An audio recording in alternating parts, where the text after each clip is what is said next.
Ang mabuting balita ng Panginoon ayon kay San Mateo. Papuri sa iyo, Panginoon. Noong panahong iyon, sinabi ni Jesus sa kanyang mga alagad, "Huwag kayong mag-impok ng kayamanan dito sa lupa. Dito'y may naninirang tanga at kalawang, at may nakapapasok na magnanakaw.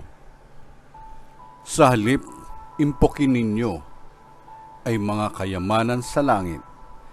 Dooy walang naninirang tanga at kalawang, at walang nakapapasok na magnanakaw. Sapagkat kung saan naroon ang inyong kayamanan, naroon din naman ang inyong puso.